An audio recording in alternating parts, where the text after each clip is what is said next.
नमस्कार दोस्तों।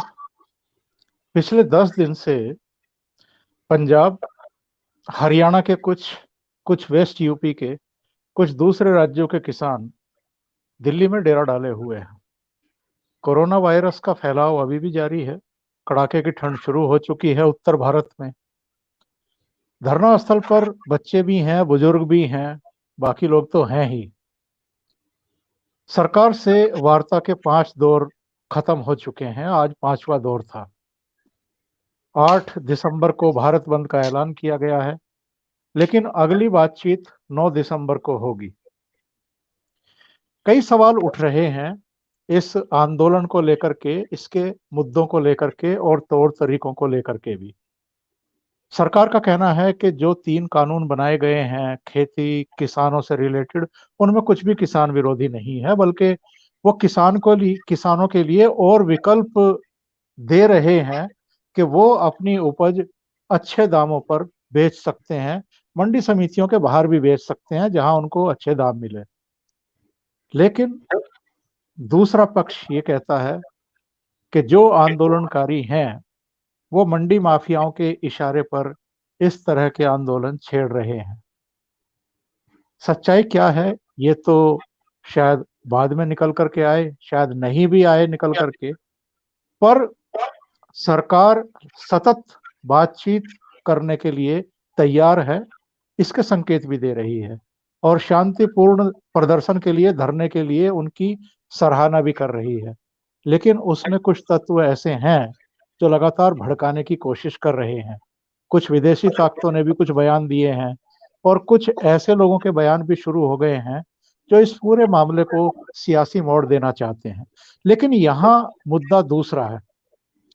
एक तो सरकारें जो सुधार के कार्यक्रम हैं वो कर नहीं पाती हैं, लेकिन अगर कोई सरकार करने की हिम्मत भी जुटाए तो जिस तरीके से इन सुधारों का विरोध होता है वो अपने आप में बहुत बड़े प्रश्न चिन्ह खड़े करता है कि इससे अल्टीमेटली किसका फायदा किसका नुकसान होने जा रहा है। देश का ही नुकसान हो रहा है। इस समय मेरे साथ मुंबई से जाने माने पत्रकार और मार्मिक के पूर्व संपादक, लेखक, चिंतक, मनीषी भाऊ तोरसेकर जुड़े हुए हैं। भाऊ, आपका बहुत स्वागत है। नमस्कार। भाऊ, मूल सवाल ये है कि अगर कोई सरकार व्यापक देश हित में कुछ सुधार करना चाहती है, तो हमने मोनेटाइजेशन के समय भी देखा है, हमने जीएसटी जब लाया गया था तब भी देखा है, कई और मौकों पर भी ये देखने में आया है कि उनका आउटसाइडली सियासी कारणों से भी विरोध किया जाता है। आप क्या सोचते हैं इस बारे में? तो देखिए, मैं ऐसे मानता हूँ कि ये तो होता रहेगा, होते आया है। मैं आपके हिंदी के एक बढ़िया अ, व्यंग्यकार थे, शरद जोशी। जी। वो 1980 के जमाने में मुंबई में बहुत सारे ऐसे व्यंग्य कव्य करने वाले हिंदी लोग आते थे। चकल्लस करके कार्यक्रम होता था, प्रोफेसर चेतन थे, वो करते जी। थे और बढ़िया कार्यक्रम होता था। तो मैं जाता था उसमें। तो शरद जोशी ने एक, राजीव गांधी उस वक्त प्राइम मिनिस्टर थे, जी हाँ, जी तो हाँ। उस समय उन्होंने एक मराठी में बहुत भारी व्यंग्य लिखा था। वो मुझे जी। अभी याद आता है, जो मैं देख रहा हूं। तो उनका मानना था कि भाई सरकार बनती है तो डेमोक्रेसी में सरकार सबकी होती है। तो जी। कुछ लोग खड़े हो जाते हैं और बोलते हैं कि हमको समाजवाद चाहिए, सोशलिज्म आना ही चाहिए। वो मोर्चा लेकर निकलते हैं, गवर्नमेंट के ऑफिस पर, मंत्रालय पर आते जाते हैं। तो सरकार मानते, अरे ये तो अपने ही लोग हैं। तो सरकार बोलते बिल्कुल समाजवाद आना चाहिए और हम जरूर लाएंगे। तो फिर सरकार सोशलिज्म की एक नीति जो है वो तय कर लेती है, पास कर लेती है। अब दूसरे लोग खड़े हो जाते हैं तो बोलते ये तो बिल्कुल नहीं चाहिए, जी। ये तो नहीं चलेगा, सोशलिज्म चलेगा ही नहीं। अब सरकार बोलती है कि भाई करे क्या, ये भी तो अपने हैं, गवर्नमेंट तो सबकी होती है। तो सरकार उनको चर्चा के लिए बुलाती है और बोलती है कि भाई देखिए, वो लोग तो आए थे, वो भी अपने हैं, उनके लिए हमने सोशलिज्म की नीति बनाई, वो तो अभी हम नहीं बदल सकते। तो आपके लिए जी। हम क्या कर सकते हैं कि जो नीति बनाई है उस पर अमल नहीं करेंगे, तो दोनों भी खुश हो जाते हैं। और ऐसी हमारी सरकार चलते आई है। ये उन्होंने 80 के दशक में बोला था, तो मान लो कि स्वतंत्रता होने के बाद 40 साल के बाद की जो डेमोक्रेसी उन्होंने देखी थी शरद जोशी ने, जी इसका ब्यौरा इतना अच्छा मैंने कहीं सुना नहीं। जी कि भाई जी तुम्हारे लिए भी मान लेते हैं कि भाई ये कानून करेंगे, और वो आते तो उनको बोलते ठीक है तुम्हारे लिए उस पर अमल नहीं करेंगे। तो हुआ क्या, बदलाव हुआ ही नहीं। आप जो बोल रहे जी हैं ना इतने सालों से, जी यानी जी मिली जुली सरकार थी उसकी, तो उसका जो पंगुपन है, लंगड़ेपन और लंगड़ापन है, तो वो तो हम मान लेते हैं। लेकिन जो उसके पहले भी सरकारें थी, वो जब सबको खुश करना है तो एक ही बात होती है कि कुछ भी मत करो, ये एक नीति बन जाती। जी जी मैंने आप पहले हमारे हमने एक एपिसोड में बोला था कि ब्रिटिशों के जमाने से जो मोल्ड बना है कानून बनाने का, वही आज भी चल रहा है ना। हमने वो कहां बदला है। चाइना स्वतंत्र हुआ देखो, इसराइल और दुनिया भर के देश देखो, उन्होंने अपना कानून बनाने का और गवर्नमेंट चलाने का, गवर्नेंस का मॉडल और मोल्ड भी बदला है। हमने नहीं जी बदला है। हमारे यहाँ ब्रिटिशों का ही शासन आज भी चल रहा है। हमने मुंबई में अर्णब गोस्वामी को अरेस्ट हुई उस बारे में बोलते हो कि वही तो चालू है। हम जी खुश जी हैं कि हम आपको छोड़ देते हैं, तो हम उस कानून पर अमल नहीं करेंगे। हमको तुम सता हमको गुस्सा आता है आप पर, हम उस कानून पर अमल करेंगे। अब देखिए कि किसी को आप सुसाइड करने के लिए, आत्महत्या के लिए प्रवृत्त किया, इसलिए जो कानून इस्तेमाल कर रहे हैं। तो मुझे जी एक बात बताइए कि इतने सारे किसानों ने आत्महत्या की, आप किसान का ही सब्जेक्ट लेकर आए हैं, तो बिल्कुल। इतने सारे किसानों ने जो आत्महत्या की है, उनको भी किसी ना किसी साहूकार ने तकलीफ दी है, तो उन पर अब सबको पकड़ेंगे। क्यों नहीं करते भाई ऐसा। अर्नब को आप अगर पकड़ रहे हो, तो उसी ढंग से हर किसान की जो सुसाइड हुई है उसके लिए उसको पैसे देने वाली बैंक होगी, उसका मैनेजर होगा, कोई साहूकार होगा, उनको भी पकड़ना चाहिए। उन पर भी बड़ी तगड़ी चार्जशीट दाखिल होनी चाहिए। क्यों नहीं भाई, ब्रिटिशों की सत्ता चालू है। जी जबकि जी हमको लगे तब हम इसका इस्तेमाल करेंगे, वरना करेंगे ही नहीं। कानून तो है, नीति तो है, देखो मामला सब उसका इस्तेमाल है, अमल पर आ जाता है। तो जो सुधार करने थे या करने हैं, वो तो करने चाहिए, लेकिन उस पर किसका फायदा है, किसका नुकसान है, इस पर सब चीजें निर्भर होती है। और भाऊ, अगर हम इसको किनारे रख दें कि इस आंदोलन से या उस आंदोलन से या सड़कों पर उतरने से या पूरा डेमोन्स्ट्रेशन करने से किसको राजनीतिक फायदा हो रहा है, किसको नुकसान हो रहा है, तो भी ये जो आंदोलन चल रहा है इस समय, इसको आप किस नजरिए से देखते हैं? क्योंकि हम ये अब तक जान चुके हैं कि ये एक प्रदेश विशेष के लोग हैं, कुछ और इनके साथ लग गए हैं। ये जरूर मांग कर रहे हैं कि इन 3 कानूनों को काले कानून कह करके कि इनको रद्द कर दीजिए, हमें और कुछ नहीं चाहिए। हम जानते हैं कि पंजाब में मंडी समितियों का पूरा जाल बिछा हुआ है, पूरा नेटवर्क है, और उन मंडी समितियों पर किनका आधिपत्य है, किनका कब्जा है, ये भी हम जानते हैं। मोटे तौर पर सब समझ चुके हैं कि इस आंदोलन के पीछे मंशा क्या है, मकसद क्या है, और सियासत भी क्या है। बाकी देश के किसानों के लिए भी तो ये कानून है, जहां से मांग ही नहीं हो रही है कि इसको आप वापस लीजिए।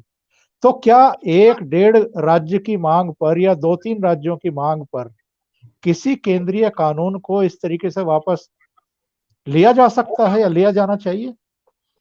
बिल्कुल नहीं लिया जाना चाहिए, बिल्कुल नहीं है। देखिए पहली बात है कि ये जो सब चिल्ला रहे उनके बारे में मैं तो उस पर मराठी में 2-3 एपिसोड बनाने वाला हूँ। हर आदमी बोलता है कि संविधान ने हमको ताकत दी है, संविधान ने हमको अधिकार दिया, बाबा साहब अम्बेडकर ने हमको ये दिया वो दिया, ऐसा। लेकिन जो आपके हाथ में संविधान बाबा साहब अम्बेडकर ने दिया, उस वक्त उसके लिए कुछ इशारे दिए, वार्निंग दिए, उस पर कौन ध्यान देगा?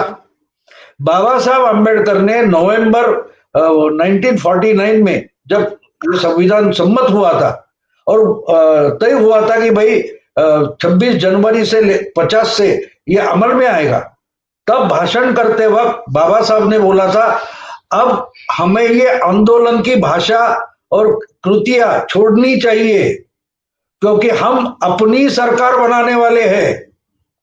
जी संविधान से जो सरकार बनेगी वो हमारी रहेगी, उसके साथ कोऑपरेट कैसे करेंगे, उसके साथ संघर्ष नहीं, कोऑपरेट कैसे करेंगे, ये सोचना जरूरी है। अगर ये नहीं होगा तो डेमोक्रेसी नहीं बचेगी, संविधान नहीं बचेगा, और उसकी एंजाइटी मुझे है, ऐसा अंबेडकर जी ने बोला था।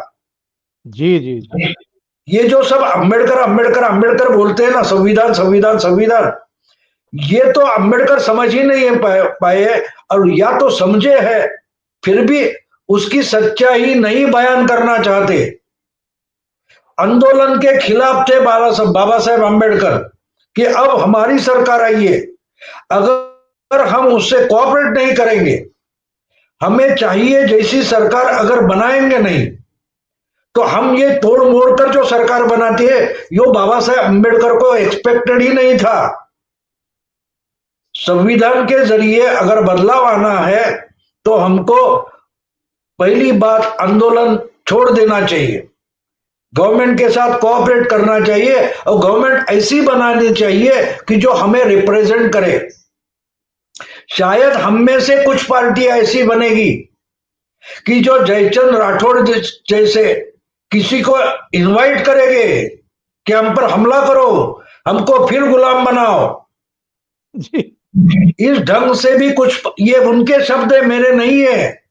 बिल्कुल नवंबर 1949 का कॉन्स्टिट्यूंट असेंबली में जो बाबा साहब का भाषण है, और ढूंढ के निकालिए, पढ़िए। आज बाबा साहब के नाम पर हम कुछ भी बेच देते हैं। ये मंडी जो है ना, वो एपीएमसी की मंडी छोड़ो, राजनीति की मंडी देखो। उस मंडी में हम गांधी जी के नाम पर, बाबा साहब के नाम पर कुछ भी बेच देते हैं। गेहूं बेचते हैं, बोलते यही चावल है, खरीदो। जी जी जी तो ये जो मामला है वो उसको रोकना पड़ेगा और लोगों को समझाना पड़ेगा। क्योंकि देखिए, आप अभी बोल रहे हैं कि किसान किसान नहीं है, बिचौलियों का आंदोलन है। बिल्कुल बिल्कुल ये बिचौलियों का आंदोलन है। अगर किसान का आंदोलन है तो आज भी मैंने सुना है 2-3 दिन पहले कि पंजाब की मंडियों में विक्रमी रिकॉर्ड ब्रेक धान की खरीद हुई है, तो वो बेचने वाले कौन है? किसान नहीं है। दिल्ली के इर्द गिर्द आके बैठे हुए जो वो किसान है, और वो अगर ना बोल रहे हैं तो उधर बेचने वाला जो धान बेच रहा है वो कौन है? वो किसान नहीं है। सही कल ही बात मैंने एक न्यूज पढ़ी, जो मटर होता है, देखिए मटर जो होता है वो महाराष्ट्र में बहुत कम पैदा होता है। तो जी अब आसपास के गांव से, आसपास के जिलों से, राज्यों से जो मटर महाराष्ट्र में आना शुरू हो गए, तो उसकी कीमत घट गई 80 रुपए किलो से 25 रुपए किलो तक घटी है। तो उसकी एमएसपी कौन देने वाला है? उसके बारे में चर्चा है कहीं? जो अभी देखो, दिल्ली से मटर आता है, दिल्ली यूपी से जो मटर मुंबई में आता है, तो हमारे यहाँ का जो मटर जिसको वटाना हम लोग बोलते हैं, उसकी जी कीमत जी घट जाती है। इसलिए जब पहली बारिश होती है जून में, जुलाई में, उस वक्त हमारे यहाँ मटर की फसल होती है और अच्छा दाम मिलता है। लेकिन अब जो बनाएंगे उसको कीमत नहीं मिलेगी, क्योंकि यूपी से, मध्य प्रदेश, हरियाणा से, दिल्ली से जो मटर मुंबई में आएगा वो भी वो सस्ते में बेचते मुंबई में लाके। तो हमारे जो किसान है, मटर पैदा करने वाले, उनको कीमत कौन देने वाला है? उसकी एमएसपी का क्या करेंगे? आप जो बिल्कुल बोल रहे हैं, तो एमएसपी की बात चली, और पूर्वी उत्तर प्रदेश, हरियाणा और पंजाब, बस वहां के जो बिचौलिए है, जो बिचौलिए है, इनका यह आंदोलन है। वो ट्रैक्टर पर बैठ के आते हो बात अलग है, इसका मतलब वो किसान है ऐसा नहीं है, ये जी जी बिचौलियों को बचाने का आंदोलन है। और उस और पर भी मैं एक बाबा साहब की बात बता दूं, बाबा साहब जी ने बहुत बड़ी बात कही थी, जब अपने को जकड़ के रखने वाली जो श्रृंखला है वो बचाने के लिए गुलाम लड़ने लगते हैं तो रिवॉल्यूशन इम्पॉसिबल हो जाती है। ये बाबा साहब का सेंटेंस है। तो ये किसान के नाम पर चल रहा है, बेचारे छोटे छोटे किसान लड़ रहे हैं, उनको लेके कोई कवि है, कोई गायक है, कोई पहलवान है, वो मैदान में आ गए, पद्म भूषण में मैदान में आ गए। और आप कितने बड़े झूठ बोले जाते हैं। पहले कहा गया कि नागरिकता संशोधन कानून से किसी की नागरिकता छिन जाएगी, उनको भड़काया गया, उनको 100 से ज्यादा दिन तक सड़क पर बैठा दिया गया, भाषण चलते रहे, राजनीति होती रही, कवरेज होती रही, देश में विदेश में बदनाम किया गया, अपनी ही देश की सरकार को बदनाम किया गया। बाद में सुप्रीम कोर्ट ने उस पर बहुत तल्ख टिप्पणी की थी। उसने कहा था कि ये सरकार की ड्यूटी है। डायरेक्ट इनडायरेक्ट वे में उन्होंने दिल्ली पुलिस और होम मिनिस्ट्री पर सवाल खड़े किए थे कि शुरू में ही क्यों नहीं इनको हटा दिया गया, क्यों इनको 100 दिन तक सड़क पर बैठने दिया गया और दूसरों के जो मौलिक अधिकार हैं उनका हनन करने दिया गया। तो इस तरह के झूठ बोल करके और इस तरह के आंदोलन खड़ा करना, और जबकि पूरे दुनिया में भारत की एक प्रतिष्ठा बढ़ रही है पिछले कुछ सालों में अगर हम देखें, तो ऐसे में इस तरह के हथकंडे अपनाना अपनी राजनीति चमकाने के लिए आप देश को नीचा दिखाने की कोशिश करें। अभी कनाडा के प्राइम मिनिस्टर ने एक अनवांटेड बयान दे दिया जिस पर हमारे विदेश मंत्रालय ने उनको नसीहत भी दी और उनके राजदूत को बुला करके फटकार भी लगाई कि आप हमारे अंदरूनी मामलों में, लेकिन अंदरूनी मामलों में तो लोग दखल देंगे अगर हमारे देश के भीतर ही इस तरह के लोग इस तरह की हरकतें करेंगे। बिल्कुल। नहीं, ऐसे क्यों होता है ये हमें समझना चाहिए। विंस्टन जी चर्चिल जो उस समय दूसरी वर्ल्ड वॉर के लिए समय जो प्राइम मिनिस्टर थे इंग्लैंड के, उनका एक सेंटेंस है कि सच्चाई जब तक पतलून चढ़ाए पहने तब तक झूठ आधी पृथ्वी पार कर जाता है। जी जी कितना झूठ कहां जल्दी फैल जाता है। या मराठी में हमारे एक ड्रामा में बढ़िया सेंटेंस है, वो बोलते, उन्होंने मराठी में लिखा है कि मैल्याची दुर्गंधी मैलों से आती है, मीलों से आती है। मैला जो हाँ होता है उसकी हाँ बदबू जो है वो मीलों से चली आती है, आपको उस पर तरफ जाना नहीं पड़ता। लेकिन जो इत्र होता है वो तो नाक के नजदीक लेना पड़ता है, सच्चाई और झूठाई। इसकी बात आप समझ सकते हो। तो बहुत चर्चिल अच्छा ने भी होगा। वही कहा था, चर्चिल ने भी वही कहा था कि झूठ आधी पृथ्वी पार कर जाता है, तब तक सच्चाई पटलूनी चढ़ाती रहती है। तो ये बात है, दुनिया की सच्ची बात है। अपने दूसरी बात बोली कि कनाडा के प्राइम मिनिस्टर ने कुछ कहा, लेकिन उसका परिणाम आपने देखा। कनाडा की सरकार को फटकार तो भारत सरकार ने लगाई, वो बात अलग है। जी लेकिन कनाडा के प्राइम मिनिस्टर ने पंजाब के चीफ मिनिस्टर को भी फटकार ही लगाई है।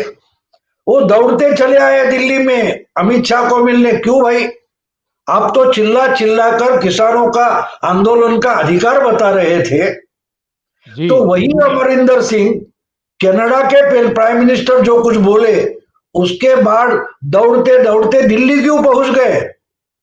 तो आपको याद होगा 2017 में जब पंजाब का चुनाव हो रहा था, उस वक्त यही यही अमरिंदर सिंह फंडिंग के लिए वहां जो बसे बसे हुए सिख लोग हैं, डायस्पोरा है, उनको हाँ मिलने गए थे, उनको मिलने नहीं दिया था, जी उनको जी आने ही नहीं दिया था कनाडा में अमरिंदर सिंह को। जी क्योंकि वहां बैठे हुए जो सिख डायस्पोरा है उसमें बहुत सारे खलिस्तानवादी है। बिल्कुल। तो इसलिए जब ट्रूडो जो कनाडा के प्राइम मिनिस्टर में बोले तो पहली मिर्ची भारत सरकार को नहीं लगी, अमरिंदर सिंह को लगी। वो दौड़ते दौड़ते आ गए यहां, क्योंकि उनको मालूम है कि ये हाथ से निकला जा रहा है। जो आंदोलन शुरू तो उन्होंने किया था, लेकिन कनाडा की जो भाषा है उससे डरे सबसे पहले अमरिंदर सिंह डरे। लेकिन बात आपने सही की कि हम अगर अपनी ही बीवी के बच्ची के बारे में दरवाजे में आंगन में खड़ा होकर चिल्लाना शुरू कर देते तो गांव तो कुछ बोलेगा ही, गांव तो कुछ बोलेगा। ये बात तो होने वाली थी, उसमें कोई दो राय नहीं है। और भाऊ, सवाल ये भी है कि अगर आप एक कानून वापस लेने के लिए प्रेशराइज करें, और चलो सरकार ने वापस ले लिया, लेकिन इसका अंत कहां जाकर के होगा? फिर दूसरे कहेंगे कि नागरिकता संशोधन कानून भी वापस ले लो। फिर तीसरे खड़े हो जाएंगे, वो कहेंगे कि 370 भी वापस इम्पोज करो। चौथा खड़ा हो जाएगा कि साहब 3 तलाक विरोधी कानून आपने पारित किया था, वो भी वापस लो। तो इसका अंत कहां होगा, और ये बेहूदगी आखिर क्यों? तो ये देखो, इसके पीछे तो पॉलिटिक्स है। हम पार्लियामेंट में, देखिए वाजपेयी गवर्नमेंट थी तो पार्लियामेंट में उनको रोका गया था। पहली टर्म जो थी मोदी की, उस वक्त राज्यसभा में रोका गया जाता था संख्या के। अब संख्या के बल पर अगर नहीं रोक पाते हैं तो रास्ते पर आके रोकेंगे। और ये बाबा साहब अम्बेडकर ने ही बोला था, कानून रास्ते पर नहीं बनेगा, कानून बनाने के लिए ही पार्लियामेंट है। तो कानून पार्लियामेंट में बनेगा, रास्ते पर नहीं बनेगा। और यही जो बोल रहे हैं कि ये पीछे ले लो, वो पीछे ले लो, वो लोकपाल के समय क्या बोल रहे थे?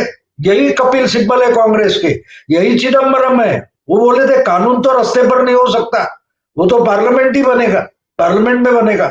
ये कौन बोल रहा था? जो आज संविधान का आधार लेकर हमें बता रहे हैं कि भाई कानून तो पीछे लेना पड़ेगा। तो पार्लियामेंट किसके लिए?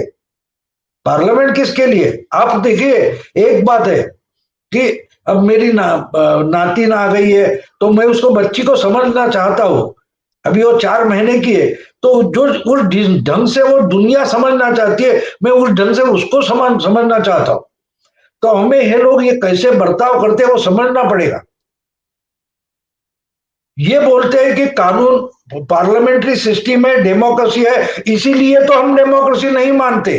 अजीब अजीब युक्तिवाद है, आर्ग्यूमेंट आप समझ लो। हम संविधान मानते हैं, लेकिन संविधान से बना हुआ जो पार्लियामेंट है, वो जिस पार्लियामेंट ने कानून बनाया वो तो नहीं मानेंगे। इसका मतलब क्या है? हम संविधान नहीं मानेंगे, मतलब सीधा है ना। ये बोल रहे हैं कि हम संविधान नहीं मानेंगे, और ये अधिकार हमको संविधान ही देता है। आपने जो बोला कि सुप्रीम कोर्ट ने बताया कि आपने इनको पहले क्यों नहीं रोका, तो पहले मामला सुप्रीम कोर्ट में ही गया था। तो सुप्रीम कोर्ट ने एमाइकस क्यूरी अपॉइंट की थी, कोई सुब्रमण्यम ये नाम की लेडी एडवोकेट थी, और हेगड़े नाम के एडवोकेट थे। उनको शाहीन बाग में सुप्रीम कोर्ट ने भेजा था ना, पुलिस ने ही भेजी थी सुप्रीम कोर्ट ने। बाद में सुप्रीम कोर्ट क्या बोलते हैं उससे मुझे मतलब नहीं। पहले आपने उनको समझाने के लिए किसी को क्यों भेजा था? आपके पास मामला आया तो आपने सीधे बोले इनको हटाओ, ये क्या चालू है? आपने नहीं बोला, आपने रोड रोक बंद करके रखा था। तो बात सीधी है कि देखिए, आपको ये कानून मंजूर नहीं तो उसको चैलेंज करने के लिए कोर्ट रखा हुआ है। कोर्ट किस लिए है? संविधान ने कोर्ट इसीलिए रखा है कि आप उसको चैलेंज करो। देखो, अर्णब गोस्वामी की अरेस्ट हुई, अर्णब मानता है, बहुत सारे लोग मानते थे कि गलत है, तो महाराष्ट्र सरकार के खिलाफ नीचे से लेके 4 स्तर की ऊपरी अदालत तक अर्णब गोस्वामी गया। बिल्कुल। वो उसको बेल मिल गई। सुप्रीम कोर्ट ने महाराष्ट्र सरकार को फटकार लगाई। तो अर्णब गोस्वामी क्या करे? कानून ना बन के उसके जो समर्थक है वो रास्ते पर आए और कानून व्यवस्था तोड़ दे। हाँ ठीक है, कोई महाराष्ट्र सरकार भी अगर संविधान के तहत कहीं कुछ नहीं काम करती है तो उसको रोकने के लिए कोर्ट है, आप कोर्ट में जा सकते हो। ये जो है यूनियन, ऐसी ही ताकत लगानी है तो दूसरे भी ताकत लगाएंगे, नहीं हमको ये कानून चाहिए, फिर तो क्या करें, फिर क्या करें, ये सोचना जरूरी है। जो आज बोले ठीक है ना, आप कोर्ट में जाओ। ये कानून, राफेल के बारे में भी कोर्ट गए थे, कोर्ट ने चुप कर दिया था इनको। तो बिल्कुल कोर्ट बिल्कुल। जब है तब रास्ते पर आना। हाँ, अब अगर कोर्ट में नहीं जा सकते तो रास्ते पर आना पड़ेगा। और भाव ऐसा लगता है कि एक तो कांग्रेस कांग्रेस की अंदरूनी राजनीति, दूसरे जो 10 जनपद परिवार है उसके खिलाफ जिस तरीके से कांग्रेस के भीतर ही बगावत शुरू हो चुकी है, सवाल खड़े हो चुके हैं, तीसरे पंजाब की राजनीति। अकालियों ने किसानों का समर्थन बनाए रखने के लिए एनडीए से नाता तोड़ लिया, हरसिमरत कौर बाहर हो गई। इसके बावजूद वहां सियासत रुकने का नाम नहीं ले रही है। कैप्टन अमरिंदर सिंह अलग इनको पीछे से सहारा देकर के धकेल रहे हैं, दिल्ली जाओ दिल्ली जाओ, दिल्ली में शुरू कर दो, यहाँ की पटरियां खाली कर दो रेल की।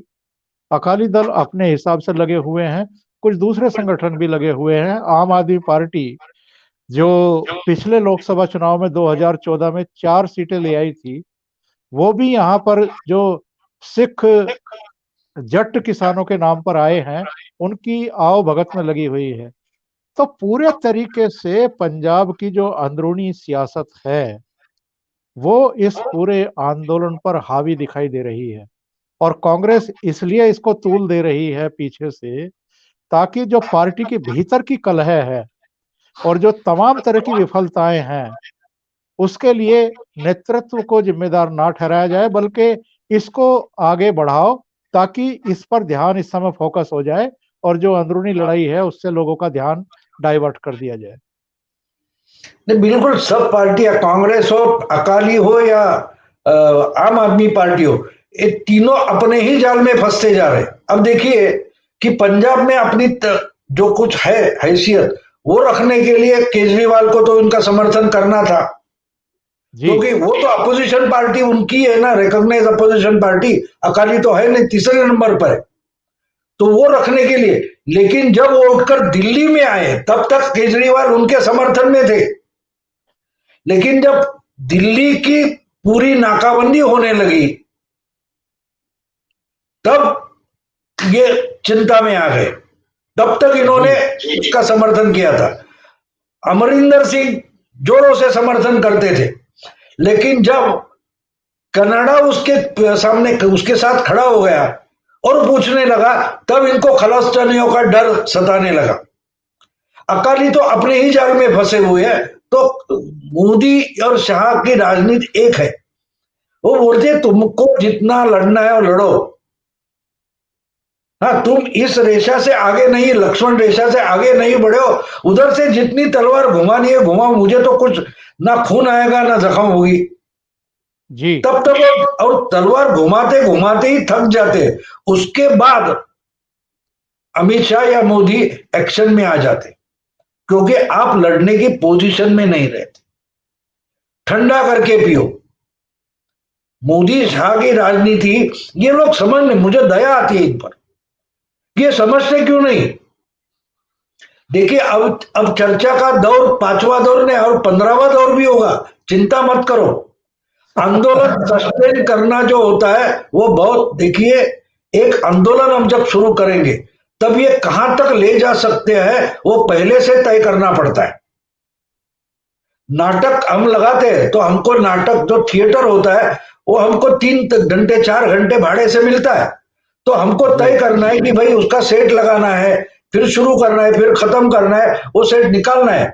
तो हमको ज्यादा से ज्यादा 4 या 5 घंटे ये थिएटर मिलता है, तो 5 घंटे के पहले हमको ये खाली भी करना है, ये सोच के ये नाटक का शो होता है। जी उसी तरह से आंदोलन जो होता है उसकी हमको ये तय करनी होती है सीमा, ये कहां तक चलेगा, कहां तक एस्केलेट करेंगे और कहां तक जाके रुकेंगे। गवर्नमेंट की ऐसी, गवर्नमेंट तो चलती रहती है, गवर्नमेंट की जो पुलिस है वो राउंड द क्लॉक ड्यूटी पर रहती है। 2 महीने चलाओ वो तो वहां खड़े रहेंगे। उनका काम है।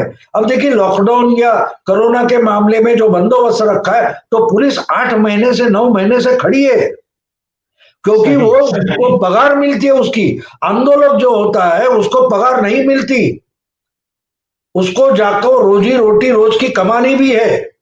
तो कितने किसान यहाँ आ गए। देखिए मैं भी एक समय स्टूडेंट यूनियन का लीडर था।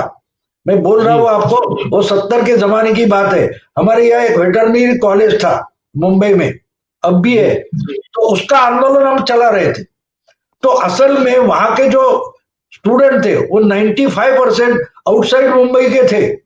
तो वो तो ये दीर्घकाल चलेगा, तो अपना अपना बोरिया बिस्तर बनाकर निकल गए थे। अब और जगह के स्टूडेंट लाके वो आंदोलन चलाते थे। तो 3 महीने आंदोलन चला और खत्म हो गया, कुछ हो गया नहीं उससे। सरकार ने जी उस वक्त क्या भी अच्छी है, आंदोलन चलाते रहो, कोई बात नहीं। तो जब आंदोलन खत्म हो गया उसके बाद 15-20 दिन में वो बच्चे लड़के फिर आ गए। बोलने की बात यह है कि हमको तय करना पड़ता है कि आंदोलन कहां तक चलाएंगे। यहां इस आंदोलन में ऐसा कोई लीडर नहीं है जो तय करेगा भाई आंदोलन खत्म हो गया, या जी किसके जी साथ बात करेंगे। अब जो बोल रहे 40 संस्था संगठन है, इतने हैं, उनके साथ बात करेंगे, तो आधे बोलते हम नहीं आएंगे। तो ये जानबूझकर गवर्नमेंट भी इनके साथ खिलवाड़ ही कर रही है। जी उनको तो सरकार चलानी है ना। तो आप भाई हम हमारे 5 आदमी इनसे बात करो, आप 50 लोग लेके गए तो उसमें तो एक मत होने वाला नहीं। सरकार के 15 मिनिस्टर बैठे तो भी एक मत ही होने वाला है, कि आखिर में प्राइम मिनिस्टर या होम मिनिस्टर या बीजेपी के पार्टी के नेता बोलेंगे वो तो होने वाला है, इसलिए वहां एक मत है। यहां जो किसानों की तरफ से बात कर रहे हैं उनसे तो एक मत होने वाला नहीं।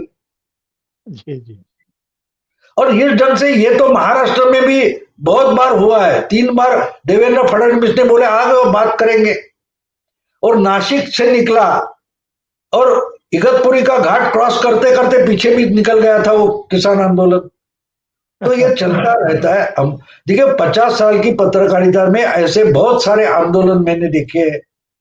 हाँ, जो जिन्होंने ये तय समय सीमा तय की थी कि भाई यहां शुरू करेंगे, यहां तक हम चल सकते हैं, तो बताए गए 30 दिन के 10 दिन में कैसे खत्म करना है वो भी पहले से तय होता है। हम 100 मांगे रखते हैं तो उसमें से कम 90-95 ऐसे होते हैं कि वो वहां ये छोड़ देते, चलो ये 5 की बात करो।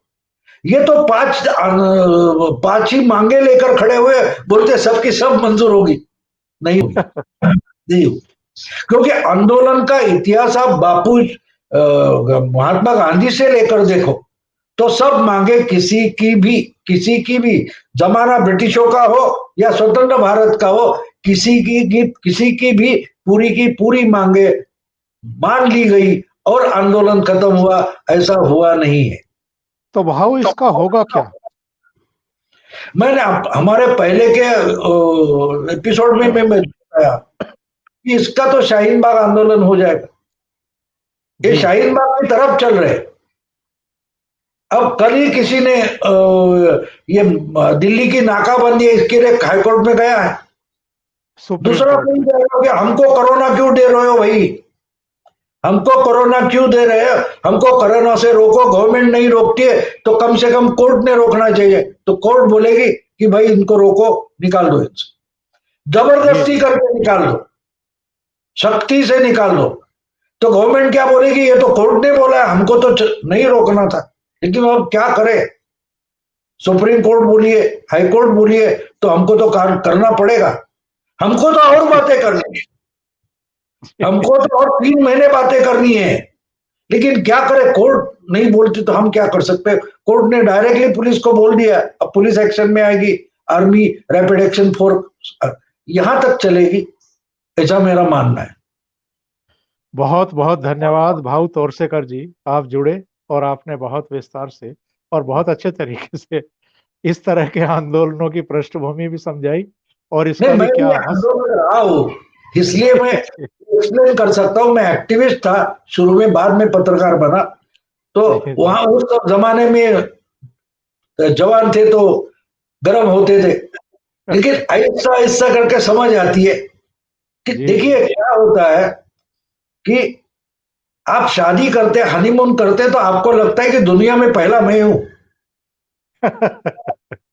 तो नयापन खत्म हो जाता है तो समझ में आ जाती है बातें।